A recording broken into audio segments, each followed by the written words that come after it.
असे विचार बाबाजींचे आपण श्रवण केले। यानंतर परमार्ग सेवक दिगंबर भाऊ झाजे यांना विनंती करतो की आपण आपले विचार 2 मिनिटांमध्ये व्यक्त करायचे आहे।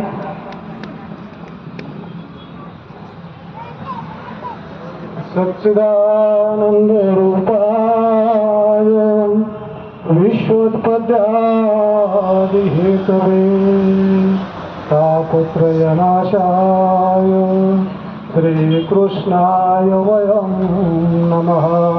श्रीकृष्णाय वयं नमः। श्री गोपाल कृष्ण महाराज की जय। श्री दत्तात्रेय महाराज की जय। श्री चक्रपाणी महाराज की जय। श्री गोविंद प्रभु महाराज की जय।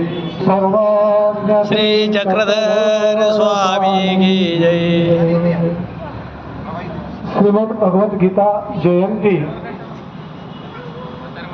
श्री दत्तात्रय प्रभू जयंती आणि पंचावतार उपहार महोत्सव असं तिन्ही कार्यक्रमांचं एकत्रीकरण या ठिकाणी संपन्न होत आहे।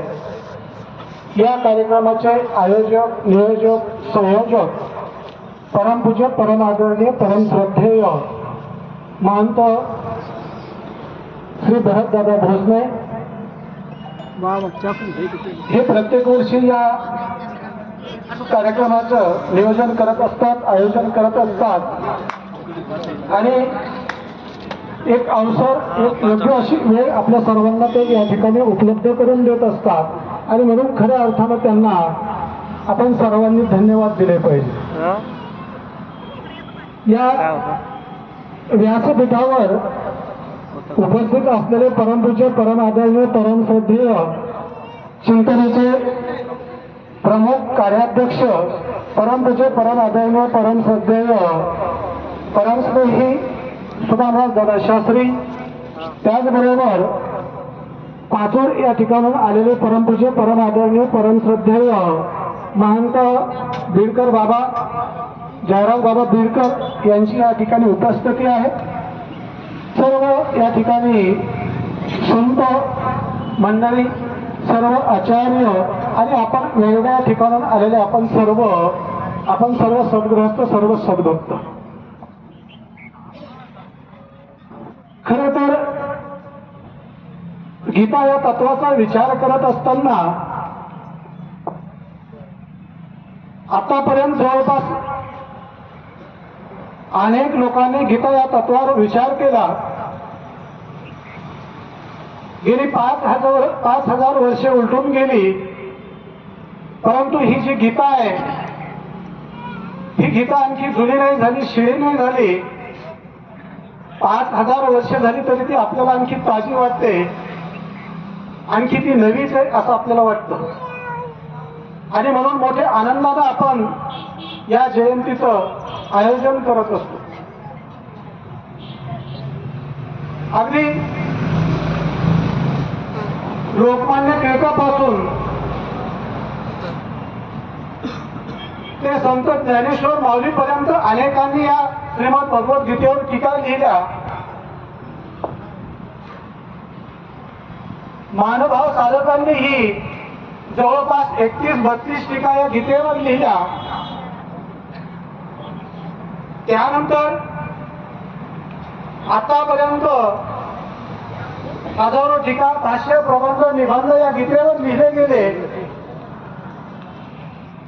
अनेक विद्वान लोकांनी, प्रज्ञावंत लोकांनी, विचारवंतांनी या गीता तत्वाचा विचार करताना खऱ्या अर्थानं आपलं सर्व आयुष्य घातलं, सर्व आपलं आयुष्य त्यामध्ये झिजवलं। परंतु ती गीता एवढी अथांग आहे, अगदी समुद्रासारखी अथांग भरलेली आहे, गहन आहे आणि पूर्णपणे त्या गीता तत्वाचा जो अर्थ आहे तो अर्थ खऱ्या अर्थाने कुणाला काढता आला नाही आणि म्हणून त्या काळची परिस्थिती, कोणी जीवाला ब्रह्माचा अंश मानलं कोणी वैकुंठाला मुक्तीचं धाम मानलं, कोणी जीव आणि परमेश्वर हे एकच आहे असं सांगितलं, तर आमच्या सर्वज्ञ श्री चक्रधर स्वामींनी जीव, देवता, प्रपंच आणि परमेश्वर हे 4 पदार्थ सांगितले. सर्वज्ञ सांगतात, गीता श्रीकृष्णोक्ती ये अवघे व्यासोक्ती. श्रीमद भगवद्गीता ही प्रत्यक्ष परब्रह्म परमेश्वर श्रीकृष्ण भगवंताच्या श्रीमुखातून निघलेलं तयार झालेलं ब्रह्मविद्याशास्त्र आहे. तर इतर जे काही शास्त्र आहेत हे जीवाच्या मुखातून व्यासाने त्या ठिकाणी ते लिहिलेले आहे. आणि म्हणून जसं श्रीकृष्ण भगवंत हा विविध रूपामध्ये आपल्याला दिसतो, विविध रूपामध्ये आपल्याला भासतो, जेव्हा तो कृष्ण कंस वधाकरता मथुरेमध्ये जातो, त्या ठिकाणच्या आखाड्यामध्ये तो उतरतो, तेव्हा त्या ठिकाणी असणारे जे काही मल्ल आहेत त्या मल्लांना तो योद्ध्याप्रमाणे वाटतो. ज्या गोपिका आहेत त्या गोपिकांना तो प्रियकराप्रमाणे वाटतो. जे गोप आहेत त्यांना तो सवंगड्याप्रमाणे मित्राप्रमाणे वाटतो. जे म्हातारी माणसं आहेत त्यांना तो आपल्या मुलाप्रमाणे वाटतो. आणि जे ज्ञानी होते त्यांना तो सर्वज्ञ म्हणून वाटतो, दिसतो, भासतो. कुणाला मायबाप वाटतो, कुणाला सखा वाटतो, कुणाला चुलता वाटतो, कुणाला भाऊ वाटतो. ज्यानं ज्या नजरेनं, ज्यानं ज्या भावनेनं त्या श्रीकृष्ण भगवंताकडे आपण पाहतो त्याला तो तसाच दिसतो. आणि म्हणून जशी ती गीता ज्या भावनेनं आपण वाचतो, ज्या भावनेने आपण त्या गीता तत्वाचा विचार करतो, तशाच प्रकारे जसा तो श्रीकृष्ण दिसतो तशीच त्याची ती गीता दिसते. खऱ्या अर्थाने आपण अगदी सर्वसाधारण माणसं आहोत, सर्वसाधारण विचाराचे आहोत. खरं तर गीता या शास्त्रावर बोलण्याची माझी योग्यता नाहीये, माझी पात्रता नाहीये. पण त्या गीतेतला एक श्लोक मला अत्यंत महत्वाचा वाटतो आणि तो श्लोक म्हणजे सर्व धर्मान परित्याज्य मामेकं शरणं व्रज अहं त्वां सर्व पापेभ्यो मोक्ष ईशामि मा शुचि. आणि म्हणून श्रीकृष्ण भगवंत गीतेच्या माध्यमातून आपल्या सर्वांना या ठिकाणी सांगतायत की तू सगळ्या धर्माचा त्याग कर आणि फक्त मला एकट्याला शरण ये.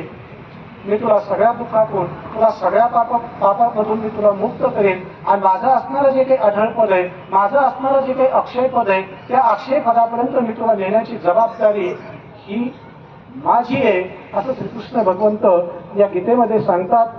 आणि म्हणून या ठिकाणी खरं तर मी आयोजकापेक्षा त्यांनी जो नियम घालून गेला त्याच्यापेक्षा खूप काही जास्त बोललो आणि मी या ठिकाणी थांबतो. परत आणखी बाबाजींना धन्यवाद देतो. त्यांच्याकडून असे अवसर, असा सोहळा घडत राहावा असं त्यांना शुभेच्छा देतो. आणि सर्व संत मंडळींना नतमस्तक होऊन मी माझ्या शब्दांना विराम देतो. श्री गोपाल कृष्ण महाराज की जय.